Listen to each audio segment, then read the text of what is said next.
శరీరానికి ఎర్రచందనం పూసుకొని ఉన్నాడు. సన్నటి బట్టలు ధరించున్నాడు. పెద్ద పెద్ద అడుగులు వేస్తూ భూమిని కంపింపజేస్తూ అక్కడికి వచ్చాడు. పర్వతంలాగా ఉన్నటువంటి ఆ ఘటోత్కచుడిని చూసి నీచ మృగాలు పారిపోయినట్లుగా అక్కడి ప్రజలు తలో దిక్కున పారిపోయారు. రావణాసురుడు పులస్త్య మహర్షి వద్దకు చేరి ఆయన పాదాలకు నమస్కరించినట్లుగా ఘటోత్కచుడు సహదేవుడికి వద్దకు చేరి పాదాలకు నమస్కరించాడు. చేతులు జోడించి తల వంచి తండ్రి తండ్రి నేనేం చెయ్యాలి అని అడిగాడు. చాలా కష్టపడి వంచాడు. సహదేవుడు ఘటోత్కచుని కౌగలించుకొని శిరస్సు మీద ముద్దు పెట్టుకున్నాడు. శిరస్సు ఇంకా కొంచెం దింపవయ్యా, అంతగా ఉంది నీది, నా చేత కాదు, దింపవయ్యా అన్నాడు. ఇంకా దింపాడు. ఇంకా చేత కాదన్నయ్య అన్నాడు. సరే పినతండ్రి గారు నమస్కారమే చేస్తున్నాను చేశాడు. పెట్టుకోండి, ఇప్పుడు ముద్దు పెట్టుకోండి. అప్పుడు తలకు ముద్దు పెట్టుకున్నాడట. ఎంతో చిన్న ఆయన పినతండ్రి గారు అని పిలుస్తూ ఎంతో ప్రేమగా ఆదరించాడు. ఎంతో సంతోషిస్తూ ఘటోత్కచుడితో ఇలా అన్నాడు, నాయనా లంకకు వెళ్ళు. లంకాపతి అయినటువంటి విభీషణుడికి రాజసూయాగం గురించి చెప్పు. ఆయన నుండి రత్నాలను తీసుకొని వేగంగా ఇక్కడికి రా. అంటే కప్పం కట్టడానికి ఒక గుర్తు రత్నాలు, అంతే, ఇంకేం లేదు. ఒకవేళ ఆయన నీకు రత్నాలు ఇవ్వకపోతే ఇలా చెప్పు, కుంతీ కుమారులతో పెద్దవాడైన ధర్మరాజు శ్రీకృష్ణుడి బాహుబలంతో సోదరులతో కలిసి రాజసూయాగం చేస్తున్నాడు అని చెప్పు, అంతే. సమయానుకూలంగా ప్రవర్తించు, శుభం. ఆలస్యం చేయకుండా పని ముగించుకొని వెంటనే తిరిగిరా అన్నాడు. ఆ మాటలు విని ఘటోత్కచుడు ఎంతో సంతోషించాడు. సహదేవుడికి ప్రదక్షిణం చేసి దక్షిణ దిక్కు వైపుకు బయలుదేరాడు. సహదేవుడు సముద్ర తీరం వద్ద ఉన్నాడు. ఘటోత్కచుడు దూతగా లంక వైపు వెళుతూ సముద్రాన్ని చూశాడు. అది తాబేళ్లు, మొసళ్ళు, పెద్ద పెద్ద చేపలు మొదలైన జంతువులతో నిండుంది. ముత్యపు చిప్పులు, శంఖాలతో నిండుంది. ఘటోత్కచుడు అలా సముద్రాన్ని చూస్తూ లంక వైపుకు వెళుతూ దారిలో సదృష్ట్వా రామసేతుంచ చింతయిన్ రామ విక్రమం ప్రణమ్యతమతిక్రమ్య యామ్యాం వేళామలోకయత్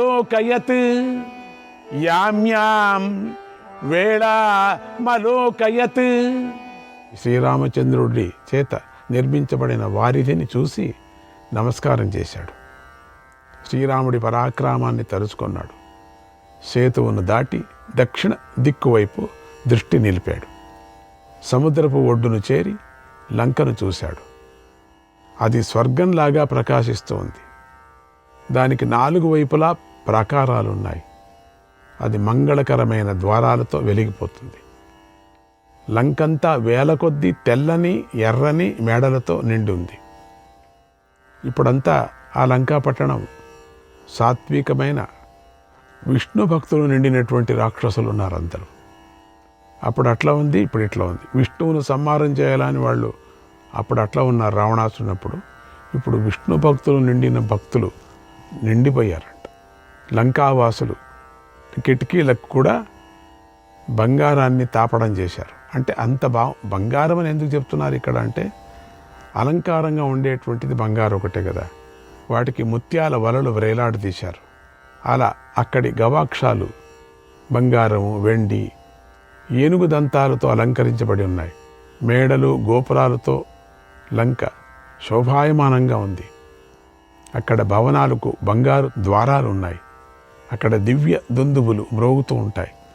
ఉద్యానవనాలు నగర శోభను వృద్ధి చేస్తున్నాయి. నలుదిక్కుల మంచి పుష్పగంధ పరిమళం వ్యాపించింది. అక్కడ విశాలమైన మార్గాలు ఉన్నాయి. నానా రత్నాలు ఉన్నాయి. ఆ లంకా నగరవాసులతో సేవించబడుతోంది. లంక ఆ నగరవాసులతో, రాక్షసులతో నిండి ఉంది. ఆ నగరవాసులు అంటే రాక్షసులు. ఘటోత్కచుడు ఆ లంకలోకి అడుగుపెట్టి శూలాలు బల్లూలు పట్టుకున్న చాలామంది రాక్షసులను చూశాడు. వారందరూ రకరకాల వేషాలు ధరించున్నారు. వారు యుద్ధం చేయటంలో నిపుణులై ఉన్నారు. అక్కడ అందగత్తెలైన స్త్రీలు ఉన్నారు.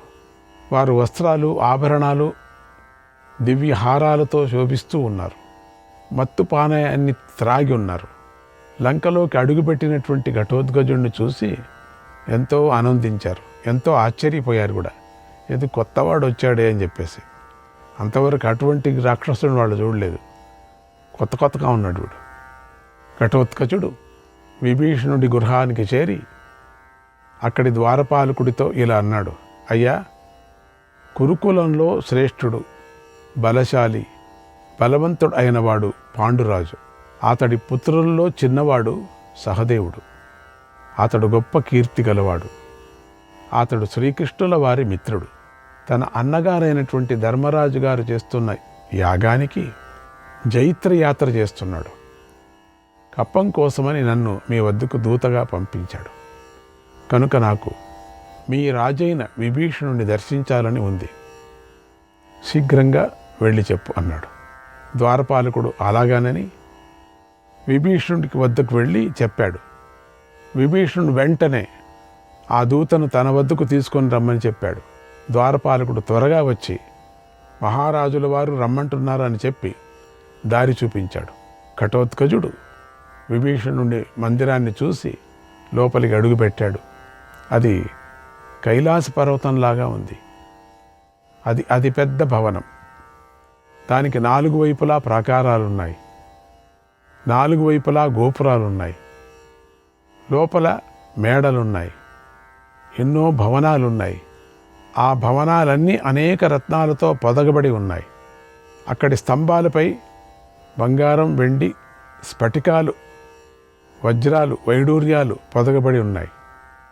అక్కడ రకరకాల పతాకాలు రెపరెపలాడుతున్నాయి. బంగారు ధ్వజాలు ఉన్నాయి. అంతా బంగారమయంగా ఉందండి. విచిత్రమైన మాలలున్నాయి. చక్కని బంగారు వేదిక ఉంది. అంతా బంగారే మొత్తం. ఘటోత్కచుడు విభీషణ మహారాజు గారి యొక్క వైభవం అంతా చూస్తూ వెళుతూ ఉండగా చక్కని మృదంగ ధ్వని వినిపించింది. మృదంగ ధ్వని. ఘటోత్కచుడు ఆ ధ్వనిని విని ఆనందిస్తూ అందమైన కక్షలను చూస్తూ ద్వారపాలకుడితో కలిసి బంగారు సింహాసనంపై కూర్చున్న విభీషణుని చూశాడు. ఆ సింహాసనం సూర్యుడిలాగా వెలిగిపోతుంది. విభీషణుడి దేహం దివ్యాభరణాలతో నిండి దివ్యంగా ప్రకాశిస్తుంది. విభీషణుడు దివ్య మాలను ధరించున్నాడు. దివ్యమైన వస్త్రాలు ధరించున్నాడు. దివ్యగంధం పూసుకొని ఉన్నాడు. పవిత్రుడై ఉన్నాడు. ఆయన శరీర కాంతి సూర్యాగ్నుల కాంతి కన్నా మించిన కాంతితో ప్రకాశిస్తుంది. ఇంద్రసభలో చాలామంది దేవతలు కూర్చొని ఉన్నట్లుగా విభీషణుడి వద్ద చాలామంది మంత్రులు కూర్చొని ఉన్నారు. మహారథులైన యక్షులున్నారు. అందమైన స్త్రీలు శుభాన్ని పలుకుతూ విభీషణుడిని పూజిస్తున్నారు. 2 అందమైన స్త్రీలు బంగారు దండం గల వింజామరాలు పట్టుకొని విభీషణుడి తల వద్ద వీస్తూ ఉన్నారు. విభీషణుడు కుబేర వరుణుల సంపదలతో తులదూగుతున్నాడు. ఆయన ధర్మపరాయణుడై ఉన్నాడు. రామ మిక్ష్వాకునాథం వై స్మరంతం మనసా సదా. ఆయన నిత్యము ఇక్ష్వాకు వంశంలో పుట్టిన శ్రీరాముణ్ణి తలుచుకుంటూ ఉన్నాడు. మాటిమాటికి రామా రామా అంటున్నాడు. ఆ విభూషణ్ణి చూసి ఘటోత్కచుడు నమస్కారం చేశాడు. బలవంతుడైన చిత్రరథుడు ఇంద్రుడు ఎదుట వినయంగా నిలబడినట్లుగా ఘటోత్కచుడు విభీషణుని ఎదుట నిలబడ్డాడు. ఘటోత్కచుడికి విభీషణుడు తగిన మర్యాదలు చేశాడు. చిరంజీవుల్లో విభీషణుడు కూడా ఒకడు, పుణ్యాత్ముడు. ఆయన గురించి స్మరించుకోవటం వల్ల మనందరికీ పుణ్యం వస్తుంది. విభీషణుని మనం స్మరించుకోవాలి. భగవద్భక్తుల్లో ప్రహ్లాద, నారద, పరాశర అనే ఒక స్తుతి ఉంది. విభీషణుడు కూడా మనం స్మరించుకోవాలి. విభీషణుడు కొనాలో వస్తున్నాడు. అలాగే పాండవులు కూడా పుణ్యాత్ములు, ధర్మాత్ములు. వారిని తలుచుకోవటం వల్ల పుణ్యం మనకు లభిస్తుంది. ప్రహ్లాద, నారద, పరాశర ఇది తెలపటానికే విభీషణుడు ఏమీ తెలియనట్లుగా వారి గురించి అడిగాడు. పుణ్యాత్ములనే తలుచుకుంటూ ఉంటారు. ఎప్పుడు వారి విశేషాలనే తలుచుకుంటూ తెలుసుకుంటూ ఉంటారు. పుణ్యాత్ముల స్వభావం ఇలాగే ఉంటుంది. ఘటోత్కచుడితో విభీషణుడు ఇలా అన్నాడు, నాయనా, ఏ రాజు నా నుంచి కప్పాన్ని కోరుతున్నాడు? అతడు ఏ వంశంలోని వాడు? అతడికి తమ్ములు ఉన్నారా? వాళ్ళు ఎలాంటి వాళ్ళు? ఆ రాజు యొక్క దేశం ఏమిటి? అతడికి నగరాలు ఉన్నాయా? ఈ వివరాలన్నిటినీ పూర్తిగా చెప్పు, నాకు వినాలని ఉంది.